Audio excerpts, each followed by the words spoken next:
Welcome dear रॉकर्ट्स। आज हम बात करने वाले हैं एक सच्ची घटना पे आधारित मूवी जो कि एक सस्पेंस थ्रिलर है और इसका नाम है ओडेला रेलवे स्टेशन। मूवी की शुरुआत में हम एक बच्चे को देखते हैं जिसके हाथ में चाय के कुछ ग्लासेस हैं और वो रेलवे लाइन को क्रॉस कर रहा है। अचानक उसको एक औरत दिखाई देती है जिसके हाथ में एक आदमी का कटा हुआ सर है और ये दृश्य बहुत ही डरावना लगता है। उस औरत को देखने के बाद बच्चे के हाथ से चाय के ग्लासेस छूट जाते हैं और वो वहाँ से भाग जाता है। फिर वो औरत उस कटे हुए सर को लेकर पुलिस स्टेशन में जाती है और इंस्पेक्टर की टेबल पर उस सर को रख देती है। इंस्पेक्टर औरत से डरते हुए पूछता है कि बॉडी कहाँ है और फिर हम उस जगह को देखते हैं जहाँ पर बॉडी है और आईपीएस अनुदीप जो कि कहानी का लीड एक्टर है और इस केस का इन्वेस्टिगेटिंग ऑफिसर भी वो वहाँ इन्वेस्टिगेट कर रहा होता है। और यहाँ अनुदीप अपनी स्टोरी बताते हुए कहता है कि मैंने आईएएस की जगह आईपीएस चूज किया क्योंकि मुझे ऑफिस पेपर में साइन करने के बजाय डिपार्टमेंट में अपनी अलग ही छाप छोड़नी थी और मैं इस गाँव में 3 महीने की ट्रेनिंग के लिए आया था। उसके बाद हमें 3 महीने पहले की कहानी दिखाई जाती है जहाँ अनुदीप अपने गर्लफ्रेंड स्फूर्ति से बात कर रहा होता है। स्फूर्ति अनुदीप से कहती है मैं अपना सामान पैक कर रही हूँ, मैं भी तुम्हारे साथ चल रही हूँ, लेकिन अनुदीप उसको मना कर देता है। वो कहता है मैं किसी हॉलिडे पर नहीं जा रहा हूँ। तब स्फूर्ति उससे पूछती है कि तुम किस जगह जा रहे हो, उसका नाम क्या है। अनुदीप बताता है कि उस जगह का नाम ओडेला है। सीन यहीं से कट होता है और हम ओडेला गांव में एक नवविवाहित कपल को देखते हैं जिसकी एक रात पहले ही शादी हुई है और उस कपल में आदमी का नाम वेंकटेश है और दूसरी तरफ लड़की का नाम है मधु। इस गांव में एक और जोड़े को दिखाते हैं जिसमें पति का नाम है तिरुपति और पत्नी का नाम है राधा।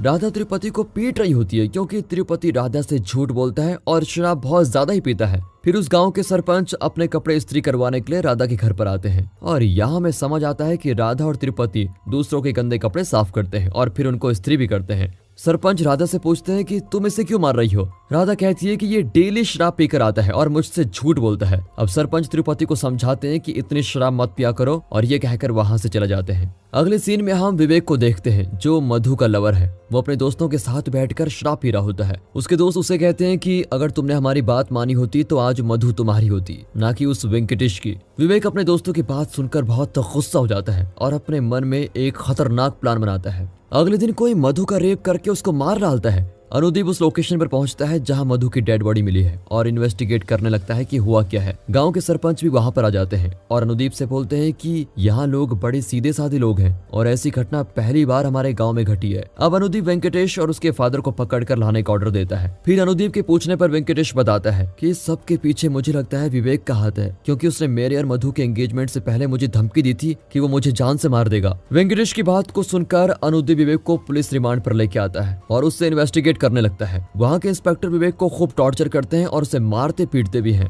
टॉर्चर से बचने के लिए विवेक अपना गुनाह कबूल कर लेता है, लेकिन जब इंस्पेक्टर उसे कोर्ट ले जाने के लिए बोलते हैं तो विवेक अनुदीप के पास जाता है और उसे बोलता है कि सर मैंने कोई मर्डर नहीं किया, मैं तो मधु से प्यार करता था और मैं उसे क्यों मारूंगा। फिर अनुदीप अपने हाथ में रखे बोतल को विवेक की तरफ फेंकता है और विवेक अपने लेफ्ट हैंड से उस बोतल को कैच कर लेता है। ये देखकर वो विवेक को छोड़ने का ऑर्डर दे देता है। तभी वहाँ पर एक इंस्पेक्टर अनुदीप पर गुस्सा होते हुए कहता है कि इसने अपना गुनाह कबूल कर लिया लेकिन आप इसको छोड़ क्यों रहे हो। तब अनुदीप इंस्पेक्टर को बताता है कि विवेक बेकसूर है क्योंकि जो निशान मधु की डेड बॉडी पर मिले हैं वो किसी के राइट हैंड के हैं, लेकिन विवेक तो लेफ्ट ही है। साथ ही साथ हमको जो फुटप्रिंट्स के निशान मिले हैं वो विवेक के फुटप्रिंट से काफी बड़े हैं और फोरेंसिक रिपोर्ट से हमें ये भी पता चला है कि रेप के दौरान जो सीमन मधु की बॉडी के अंदर गया वो किसी 25 से 30 साल के आदमी का है और विवेक तो अभी अपने 20s में है। ये सुनकर सारे पुलिस वाले अनुदीप से काफी इंप्रेस होते हैं और फिर अनुदीप विवेक को छोड़ देता है। उसके बाद इंस्पेक्टर को एक कॉल आती है और फिर इंस्पेक्टर अनुदीप को बताता है कि गांव में एक और लड़की का मर्डर हुआ है।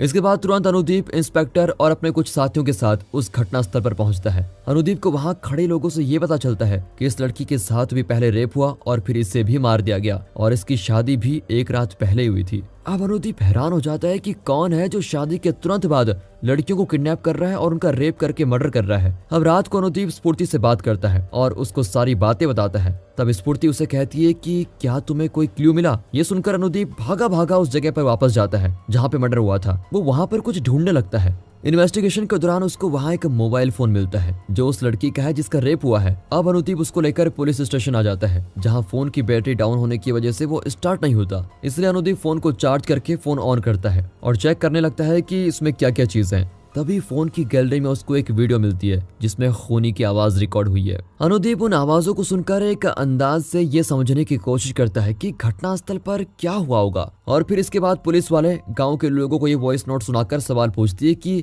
किसी ने ये आवाज पहचानी, क्योंकि ये आवाज तुम में से किसी एक की हो सकती है। लेकिन सभी गांव वाले ना में जवाब देते हैं और फिर इसके बाद पुलिस राधा के घर पर जाती है और उससे भी ये वॉइस नोट सुनाकर सवाल जवाब करती है। तभी तिरुपति बोलता है कि ये आवाज तो जानी पहचानी है। वो इतना कह ही रहा होता है कि तभी तिरुपति का भाई चंदू ये वॉइस नोट सुनकर डर जाता है और यहाँ पर हमें ऐसा लगता है कि चंदू ने ही उन दोनों का खून किया है। अगले दिन पुलिस चंदू के एक दोस्त को पकड़ लेती है क्योंकि चंदू का दोस्त भी उसी गांव का है और सारे लोगों के साथ साथ वो भी अनुदीप के शक के दायरे में था। अब इंस्पेक्टर उससे अपनी वॉइस रिकॉर्ड करने के लिए बोलता है और चंदू का दोस्त वैसा ही करता है। फिर रिकॉर्डिंग करने के बाद वो उस आवाज को उस वॉइस नोट से मैच करता है, लेकिन उसकी वॉइस मैच नहीं होती और फिर चंदू के दोस्त का लॉयर उसे पुलिस से छुड़ाकर वहां से लेके चला जाता है। अब एक दिन सरपंच अपनी बेटी की शादी का कार्ड लेकर पुलिस स्टेशन आता है, लेकिन अनुदीप सरपंच से कहता है कि आप अपनी बेटी की शादी पोस्टपोन कर दीजिए। सरपंच उसकी बात को मजाक में लेता है, लेकिन अनुदीप उसको फिर कहता है कि गाँव की हालत जिस तरह की है आपको अपनी बेटी की शादी पोस्टपोन कर देनी चाहिए। लेकिन इस बार सरपंच अनुदीप की बात को सुनकर गुस्से से बोलता है कि मेरी बेटी सबके जैसे नहीं है, मेरे घर की तरफ किसी की नजर उठा के देखने की हिम्मत नहीं है। अनुदीप उसको समझाने की फिर कोशिश करता है, लेकिन सरपंच उसकी बात ही नहीं सुनता और वहां से चला जाता है।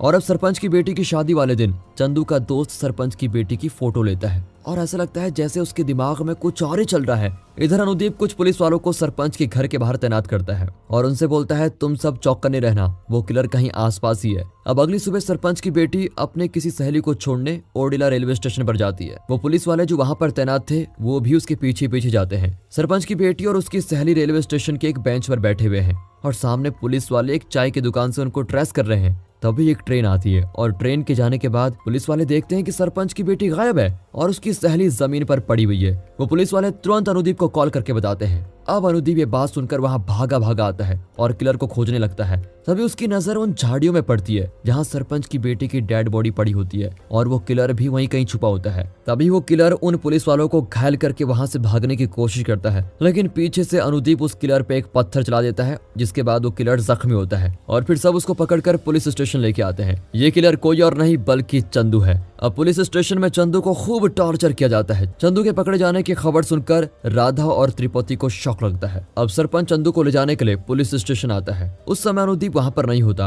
और सरपंच इंस्पेक्टर से कहता है कि इस चंदू को तुम मेरे हवाले कर दो, इसको मैं देख लूंगा और इसके बदले में मैं तुमको 10 लाख रुपए दे रहा हूँ। ये सुनते इंस्पेक्टर मान जाता है और सरपंच चंदू को लेकर वहां से निकलता है। अनुदीप जैसे ही पुलिस स्टेशन पहुंचता है तो उसको पता चलता है चंदू तो गायब है। थोड़ी देर बाद उसको ये भी पता चलता है कि उस इंस्पेक्टर ने सरपंच के हाथ में चंदू को सौंप दिया। अनुदीप इंस्पेक्टर से कहता है कि ये जॉब मैंने अपने पैशन के लिए ज्वाइन की है, ना कि पैसों के लिए। थोड़े से पैसों के लिए तुमने चंदू को सरपंच को क्यों सौंप दिया? इंस्पेक्टर जवाब देते हुए कहता है कि मुझे अपनी बेटी को पढ़ाना है, उसकी शादी भी करनी है, इसके लिए पैसे लगेंगे, पैशन नहीं। और हमें पुलिस की ड्यूटी करने के लिए उतने पैसे कहाँ दिए जाते हैं? अनुदीप इंस्पेक्टर से कहता है कि मैं तुम्हारी शिकायत अब एसपी से करूंगा, लेकिन इंस्पेक्टर को जैसे इस बात से कोई फर्क ही नहीं पड़ता। वो अनुदीप को ये जवाब देता है कि एसपी से मैं खुद जाकर बात कर लूंगा।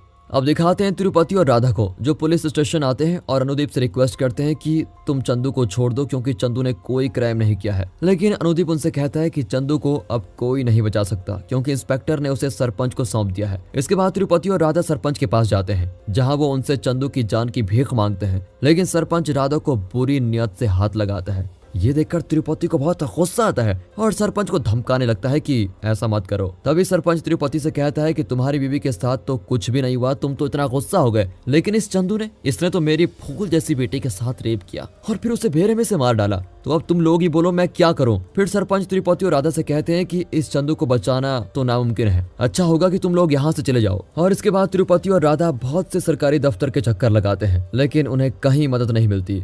और अब अनुदीप सरपंच को फोन करता है और बोलता है चंदू बेकसूर है, उसे छोड़ दीजिए, हमें कोई गलत फहमी हुई है और हमने गलती से किलर के बजाय चंदू को पकड़ लिया। ये सुनकर सरपंच चंदू को लेकर राधा के घर जाता है और उससे अपनी गलती के लिए माफी मांगता है। कहता है कि जब तक चंदू ठीक ना हो जाता इसके सारे पैसे मैं ही दूंगा, क्योंकि सरपंच ने चंदू को बहुत बुरी तरह से पीटा हुआ है। लेकिन राधा उसे मना कर देती है और बोलती है इसकी कोई जरूरत नहीं है, हम गरीब जरूर हैं लेकिन गलत नहीं। ये सुनकर सरपंच अपनी गलती पे बहुत शर्मिंदा होता है और फिर अपने घर वापस लौट आता है। अगले सीन में अनुदीप स्फूर्ति से बात कर रहा होता है। तभी स्फूर्ति अनुदीप से कहती है कि चलो हम साथ में इन्वेस्टिगेट करते हैं। अनुदीप हैरान हो जाता है और उससे बोलता है कि ऐसा कैसे हो सकता है? स्फूर्ति अनुदीप से कहती है कि हम शादी कर लेते हैं और किलर हमारी शादी के बाद मेरी तलाश में मेरे पीछे आएगा और फिर हम उसको पकड़ लेंगे। अनुदीप उसकी इस बात से बिल्कुल इनकार कर देता है क्योंकि वो स्फूर्ति की जान जोखिम में नहीं डाल सकता, लेकिन स्फूर्ति के बार बार कहने पर फिर वो शादी के लिए मान ही जाता है। और अगले दिन अनुदीप मीडिया में ये अनाउंस करता है कि मैं 3 दिनों में यहाँ से चला जाऊंगा, लेकिन उससे पहले मैं यहाँ शादी करूंगा। और फिर वो किलर को चैलेंज करता है कि अगर तुम में हिम्मत है तो तुम स्फूर्ति जो मेरी होने वाली वाइफ है उसको कुछ करके बताओ। अगले दिन अनुदीप और स्फूर्ति मंदिर में शादी कर लेते हैं और जब अनुदीप और स्फूर्ति अनुदीप के घर पर आते हैं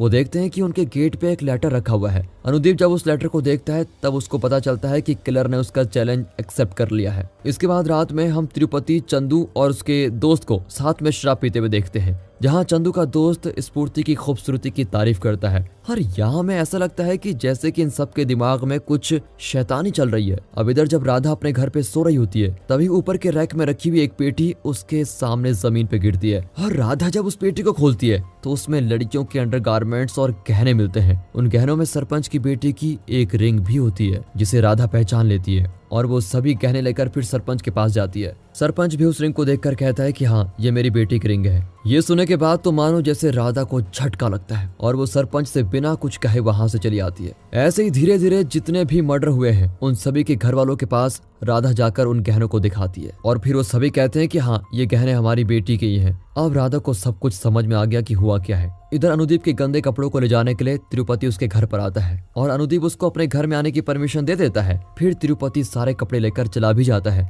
लेकिन तभी राधा अनुदीप को कॉल करके सारी बात बता देती है और कहती है कि इन लड़कियों का खूनी और कोई नहीं, मेरा पति तिरुपति है। ये सुनने के बाद अनुदीप स्फूर्ति को देखने के लिए उसके कमरे में जाता है, लेकिन स्फूर्ति वहां पर नहीं होती और अब अनुदीप को सारी बातें समझ आ जाती हैं कि तिरुपति किलर है, उसने ही स्फूर्ति को किडनैप किया है। राधा तिरुपति को खोजने अपने घर वापस आती है, लेकिन तिरुपति वहां भी नहीं होता। तो राधा उसके कपड़ों को अपने कुत्ते को सुंघाती है और फिर उसके कुत्ते की मदद से तिरुपति तक पहुंच जाती है। वो कुत्ता राधा को एक कुएं के पास लेकर जाता है, जहाँ राधा देखती है कि तिरुपति स्फूर्ति के साथ जबरदस्ती करने की कोशिश कर रहा है। वो तिरुपति से जाकर पूछती है कि मैंने ऐसी कौन सी कमी कर दी थी जो तुम इस हद तक गिर गए हो। तिरुपति उससे कहता है कि इस सब के गुनाहों की वजह तुम हो और फिर वो उसे अपने और राधा के रिलेशन के बारे में बताता है, जो कि एक नॉर्मल पति पत्नी जैसा होता ही नहीं। दरअसल वो दोनों एक दूसरे से बहुत अलग सोते थे और उनके बीच कभी भी पति पत्नी जैसा रिश्ता बना ही नहीं और इसलिए तिरुपति ने ऐसा काम किया। इसके बाद राधा तिरुपति को रोकने की बहुत कोशिश करती है, लेकिन तिरुपति राधा के सामने पड़ी एक लकड़ी से वार कर देता है और राधा वहीं जमीन पर गिर जाती है। इसके बाद तिरुपति स्फूर्ति के साथ फिर जबरदस्ती करने लगता है, लेकिन राधा सामने पड़ी एक हथियार उठाकर तिरुपति का